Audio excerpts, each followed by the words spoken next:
पायल एक खुले मिजाज की जिंदा दिल लड़की होती है जिसे उसके पापा ने फुल्ली सेल्फ इंडिपेंडेंट बनने के लिए सब कुछ सिखाया हुआ होता है। एक शाम पायल अपनी बाइक पर सीटी बजाते हुए कॉलेज से घर वापस पहुंचती है, जिसे देखते ही उसकी मम्मी गुस्से में पूरा घर सिर पर उठा लेती है।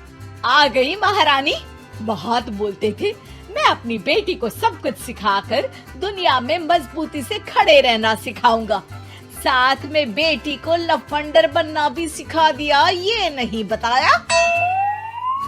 क्या हुआ? आज ये कुकर इतनी सीटियाँ क्यों मार रहा है?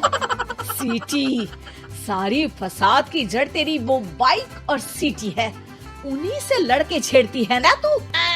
हाँ, ये तो गलत है, मुझे बताए बिना ही लड़का छेड़ दिया। हाय तौबा, ये कैसा पति और बेटी मिले हैं मुझे। अरे मम्मी यार, तुम ओवर एक्टिंग बंद करो, और मैंने कोई लड़का नहीं छेड़ा पापा। शिट यार। अच्छा मम्मी, आप पहले मुझे ये बताओ कि आपको ये सब बेकार बातें बताता कौन है? अच्छा, तूने कोई लड़का नहीं छेड़ा? अरे वही शर्मा आंटी, वही बताती रहती है, पर उसकी खबर तो मैं खुद ले लूंगी। अच्छा मेरी प्यारी बेटी, थक गई होगी ना, जाकर आराम कर बेटा। अचानक मम्मी को गर्म से नरम होते देख के पायल और उसके पापा कंफ्यूजन में एक दूसरे को देखने लगते हैं। आंखों से कुछ इशारे होते हैं और पायल वहाँ से चुपचाप चली जाती है। जिसके बाद रात को घर में सबके सोने के बाद दोनों पापा बेटी छत पर मिलते हैं। क्या खबर लाए हो? अरे तुम्हारी मम्मी तो हमसे भी तेज निकली, कोई खबर नहीं मिली।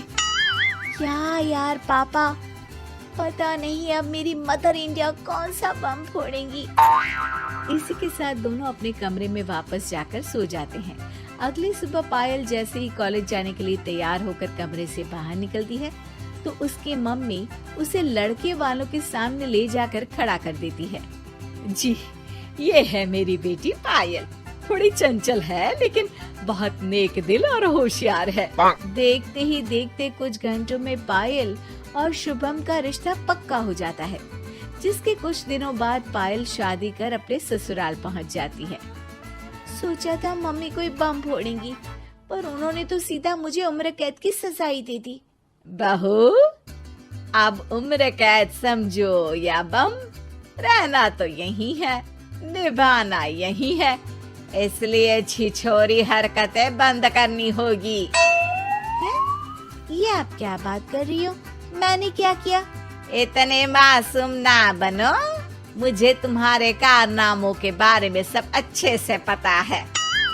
ऐसा बोलकर सास तो वहाँ से चली जाती है, लेकिन पायल सोच में पड़ी वहीं खड़ी रह जाती है।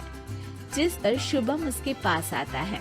तुम मम्मी की बात का बुरा मत मानना, वो पड़ोस वाली आंटी ने उन्हें तुम्हारी बाइक चलाना, सीटियाँ बजाते हुए घूमना, बेधड़क सबसे बात करना वगैरह जैसी कुछ बातें बताती है, जिसे सुनकर उन्हें गुस्सा आ गया है।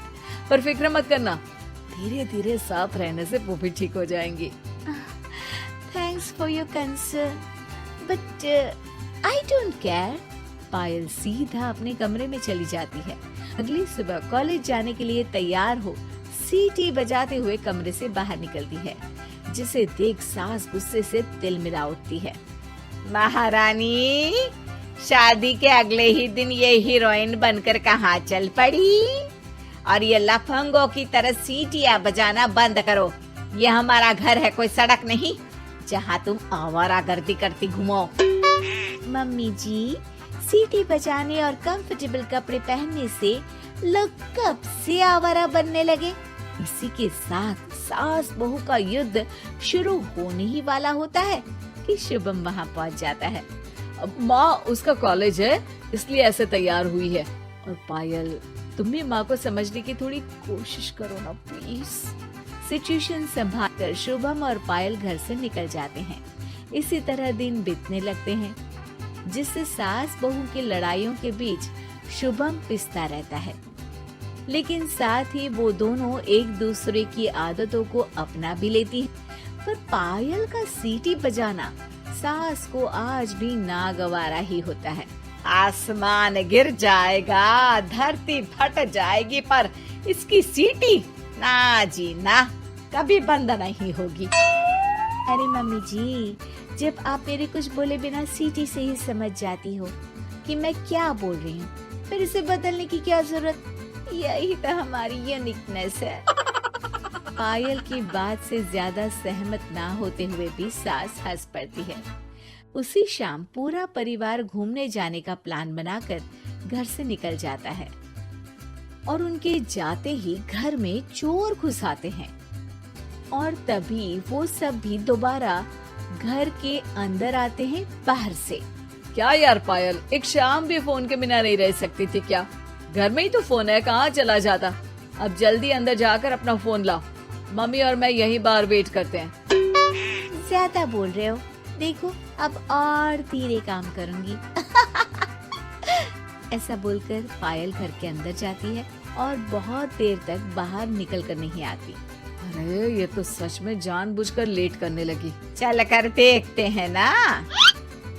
दोनों जैसे ही मेन डोर के नजदीक पहुंचते हैं, उन्हें पायल के सीटी बजाने की आवाज सुनाई देती है।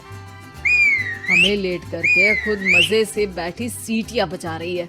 अरे गधे, ये मजा नहीं सजा है, जल्दी से पुलिस को फोन कर। माँ की बातों से कंफ्यूज्ड शुभम उसे देखता ही रहता है। सास खुद ही पुलिस को फोन कर देती है। कुछ देर बाद वो दोनों पुलिस के साथ घर के अंदर जाते हैं तो पायल एक कुर्सी पर बंधी होती है और सास को देखते ही दोबारा सीटी बजाने लगती है। सीटियों की दुकान फिर से शुरू हो गई तू? और क्या इन सबको कह रही है कि चोरा है चोरा है? तुझे कैद किया है, थोड़ा तो तरस खाकर डर हमसे। और प्यार से क्या बोल रहा है इससे? अरे इसके सर पर बंदूक लगा, ठोक दे इसको। अरे चल झूठे, तेरे पास तो हथियार है ही नहीं। सास की बात सुन वहाँ मौजूद सारे इंसान हैरान रह जाते हैं और पुलिस तुरंत उन चोरों को अरेस्ट कर लेती है। आपको कैसे पता कि इनके पास हथियार नहीं है? अरे सीटी नहीं तो बताया।